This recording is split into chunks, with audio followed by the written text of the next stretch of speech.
Hi guys, welcome back to our channel. So last session we discussed about how to use Gamma app in creating Microsoft presentation. So this time we're going to use a class point to make our presentation more engaging. So here is the dashboard of the class point. We have here the multiple choice, the short answer, the slide drawing, then the image upload for this activity. So we're going to have a short answer here in our first slide. So in the second slide, we can have here a slide drawing for this activity. Then for the third activity, we have here the upload of image. So guys, so madali lang no? Then we're going to have a sample slideshow from our PowerPoint presentation. Okay, so ito guys yung lalabas sa ating slide deck. We're going to swap the presenter view. Okay, we have here the short answer for our activity. So before po tayo guys mag-answer, in your right corner, meron po dyan class code. So madali lang po guys, type lang po ninyo class point for this activity. Then you're going to select the class point join. Then we're going to tap this one, the class point up.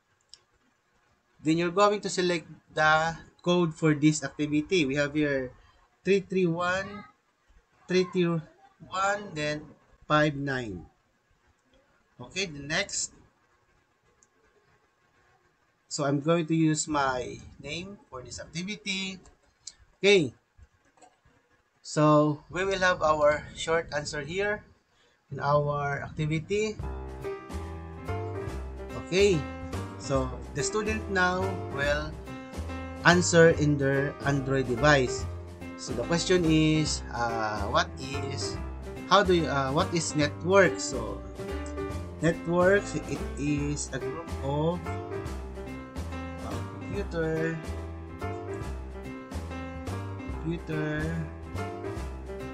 it's a group of interconnected,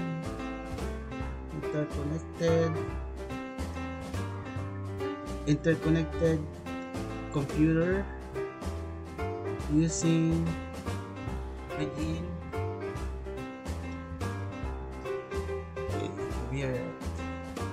we will have ours. It is a group of interconnected computer.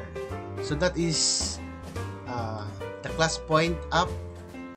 So I'm going to close the submission. Then I'm giving stars to everyone. So guys, ang maganda ng class point guys is sample yung mga bata na sa likod na hindi na sila maka-access sa projector or smart TV, they can use their under device so that pwede po sila maka-answer sa class point. Diba? So I'm going to close this one as a part of our activity. So, di ba guys, nakita na, ito guys, yung sa gilid, this device, this one. So, we have here the device of ng mga bata. So, try po natin guys yung slide number 3. So, we have here the image upload. So, we're going to slide this one, the current slide.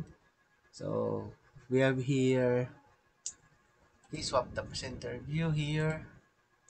Then, we're going to start image upload. So, this time, yung bata po is magsi-search ng image that is related to a network. So, we have here networks. Bali po, mag-upload sila ng image. So, networks. Diba guys? Mas maganda po ang class point gamitin as a part of your activity so that your presentation will make it more engaging to the students. Or kung wala naman dito, try natin mag-upload ng image. So, we have here, we can have here our can have here our this one is my classroom. Okay, so image upload done. So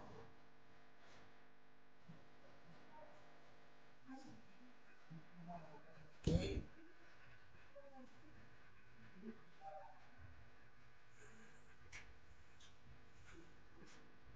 so show me our networks. Okay, networks. So that the active. Okay, so here is a sample of a networks. This one, have this one. Then the student will upload their activity. So, di ba guys, nakita natin yung in-upload ng bata. Okay? So, try natin mabigyan ng stars kung tama ba ang networks. It is a group of interconnected device. Okay? Award stars to everyone. So, closing this one. Okay? So, another feature of this class point is we have here a so let's start this one. We have here the laser for this activity. So while discussing your PowerPoint, you can highlight this area for to make it more clear for the audience. This one, diba? Then automatic po siya guys nawawala. So the benefits of networks, this one. If you're going to highlight this one, during your discussion, the resource sharing, the enhanced communication, then the data backup and recovery. Automatic po siya guys na delete. So the next one is we have here the pin. So we can have so ang pin guys is like parehas siya sa kanina for the highlights.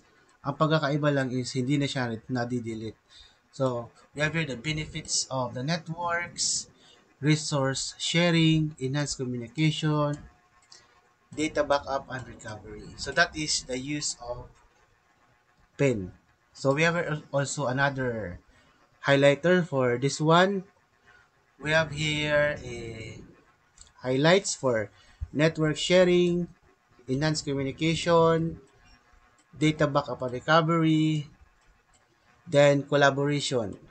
So that is the use of the highlighter. So we have also the eraser, this one. So we can erase this one during your discussion para mas clear yung discussion mo. So sample this one, I'm going to highlight this one, the resource sharing, the enhanced communication, then the data backup recovery.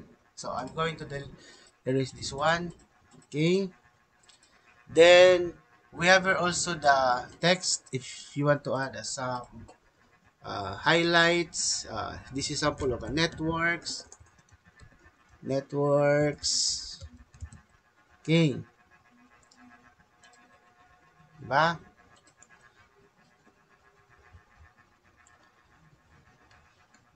Networks. Slideshow.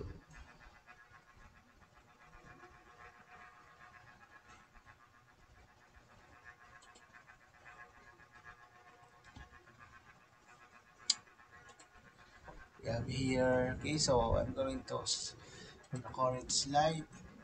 This activity. Swap presenter. This one. I'm going to swap this one.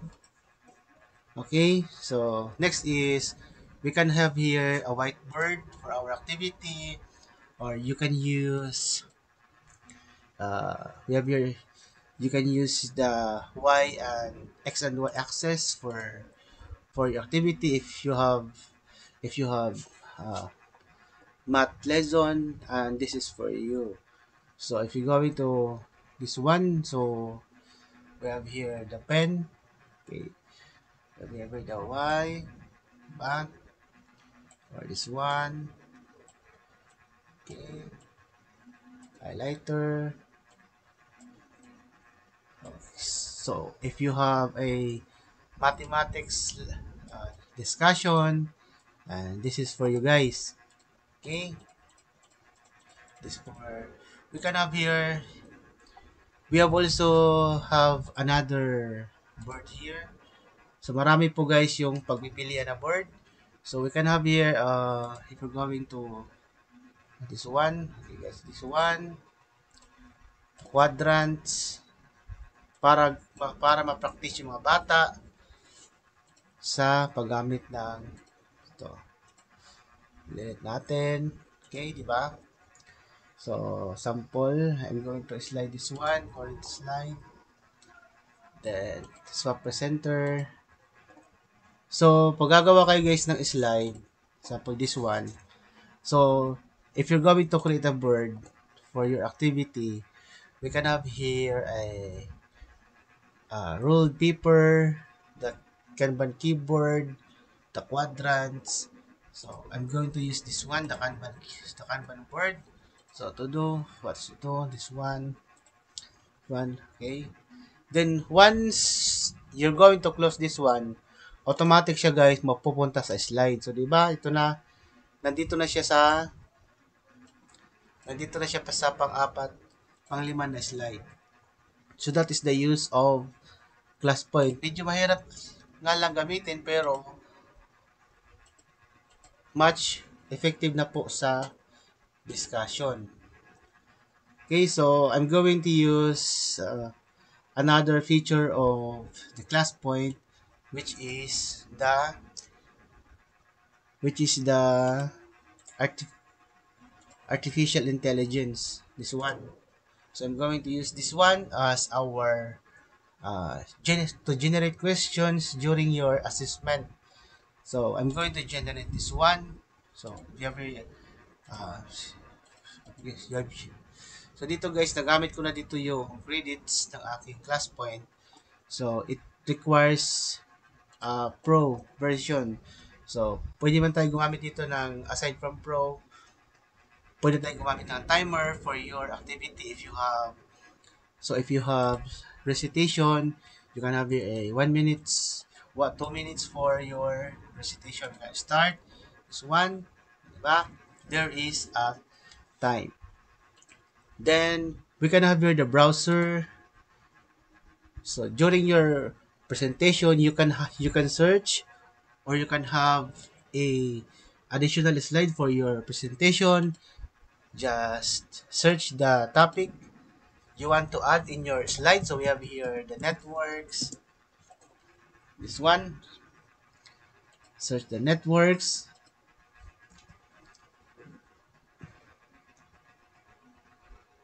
Okay, this one. So this is the networks.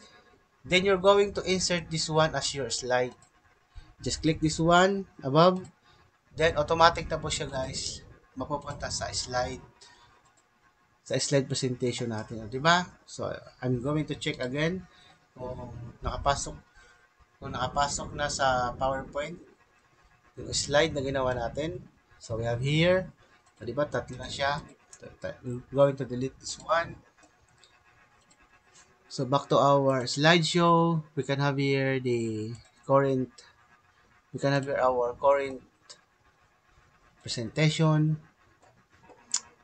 Okay, so current slide, then we're going to swap the presenter view here, then plus this one. Then we can have here a name picker for our activity. So I have here my name, so I'm going to present this one. So yes, I'm going to show the participants only. So since we have only one participants here, the number one here in the green right corner of my monitor, siya lang po guys yung lalabas dito.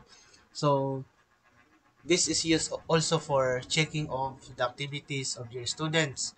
Kung sino po yung participants na online during your discussion. Makikita po dito guys kung sino yung active during your presentation of your topic. Okay? So I'm going to auto pick this one, then pick one name. So automatic po pipili kung sino yung names na mag-answer. So we have here also the leaderboard for our activity. This will serve as your record of your activities, kung sino po yung nakatapos na ng mga activities. This will reflect on the leaderboard. Kaya no need na po guys i-check using the pen or ball pen. automatic na po yung class point mag-generate ng grades dito guys. So where the rank, dyan is my rank 1. So since we have only one participants, then ako po ito. Okay, so I'm going to close my presentation. So, dito po guys sa left corner, ito, this is the class point. Ito po yung device ng bata. So, I'm going to close this one. Madali lang po guys ang pag-search ng class point. You're going to type this one, class point join, in your Google, then class point up. Then, during the presentation, from the beginning, you're going to access the code of this activity. We have here the 33. We have here the 33, this one, in your monitor in the right corner. We have here the 33 water 33159. Okay, yan po guys yung lalabas na presentation. Once i-move ko po yung slide deck, automatic po mag-move ang presentation sa Android device. Diba? So, I'm going to this one. Okay. Automatic po this one, diba? This one. So, I'm going to move my slide backward. Okay. So, there is changes with Android device. Okay. So, sana po guys, marami kayong natutunan for today's session. Thank you and God bless.